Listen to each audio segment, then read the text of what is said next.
The Lionel 2025 is one of the most immediately recognizable locomotives of the postwar era. Although not a shining star in Lionel catalogs, in modern times has received much attraction from collectors and operators alike. Despite this, many do not know the origins of this locomotive or its strange fate. The Lionel 2025 and 675 steam locomotives were first offered in 1947, but the origins of these engines actually date back nearly a decade earlier. In 1938, Lionel was looking to expand its scale-detailed line of locomotives. This was done through the introduction of several new die-cast engines. One of these locomotives was the 225E. Now this was a middle-of-the-road offering featuring a smaller size with a 262 wheel arrangement, but featured some nice detail and headed up some well-put-together sets. This engine always seemed very unique to me as it featured a feedwater heater die-cast into the boiler just above the smoke box, and I've always loved that look. As I've stated many times on this channel before, Lionel's production of trains would end in 1942 as a result of U.S. entry into World War II, which would result to the end of the 225E. Lionel's second year of full train production since World War II was in 1947, and this year's catalog featured a brand new locomotive beautifully drawn on the cover. This engine was the 225E, or the 675. The engines were basically identical.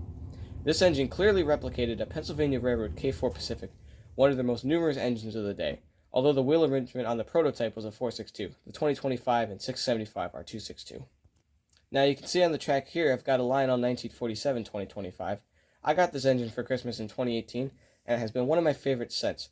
One thing that always stood out to me about the 2025 is that it is an extremely good runner. This engine is very smooth, and you can just feel the quality of it when it's in operation. Some details of note on this engine are at the front, the smoke box and boiler front detail, which clearly show a keystone, as well as the headlight located above the smoke box, which is characteristic of the Pennsylvania Railroad prototype. Another one of my favorite aspects of the 2025 is down at the drivers. This engine features Baldwin disc drivers, which really set it apart from many other steam engines in my collection, which all have spoke drivers.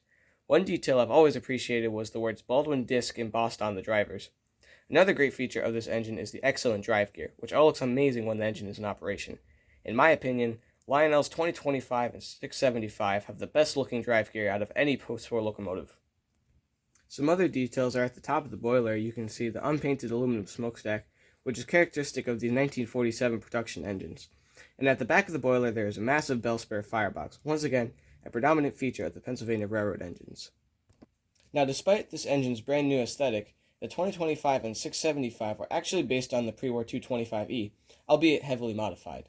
There is little remaining on these engines which show their connection to the pre-war engine, but some things including locomotive internals, which are very similar to the 225E, bar the addition of a smoke unit. Detail-wise, the similarities to the 225E would be the wheel arrangement, the Baldwin disc drivers, steam dome, sand dome, and bell locations, as well as much of the detail of the lower half of the boiler. 2025 and 675 would be offered until 1949, with the 2025 heading up many 027 sets and the 675 and O-gauge sets. In 1950, Lionel would introduce magna traction to its line, leading to the introduction of the 2035 to replace the 675 and 2025. The engine would feature some substantial changes from the earlier models, with the wheel arrangements of these engines would change from a 262 to a 264, with the addition of a cheaper rear truck, as well as the substitution of Baldwin disc drive wheels to the more simple spoke drive wheels as a result of the addition of magna traction. In 1952 only, the 2025 and 675 would return.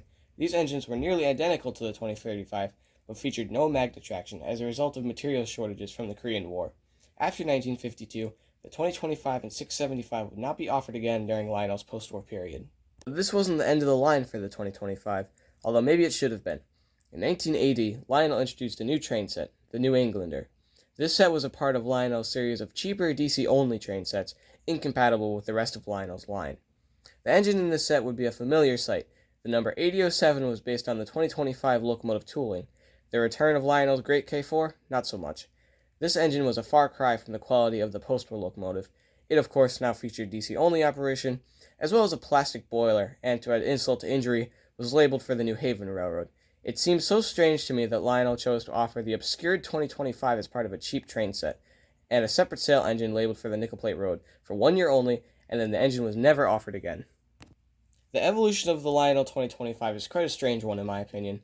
From an innovative design in 1938 to a locomotive representative of the quality of Lionel post-war trains, and finally as part of a cheap train set, so completely different from its origins as a piece noted for detail and quality. In modern times, the 2025 and 675 have not been offered since, likely as a result of the engine's tooling has been modified for the 1980s production.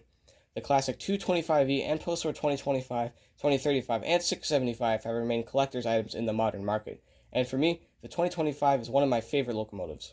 I hope you enjoyed that quick historical overview of the Lionel 2025. If you found this video interesting, please give it a like and a comment. And if you'd like to see more stuff like this, subscribe to my channel. Thanks.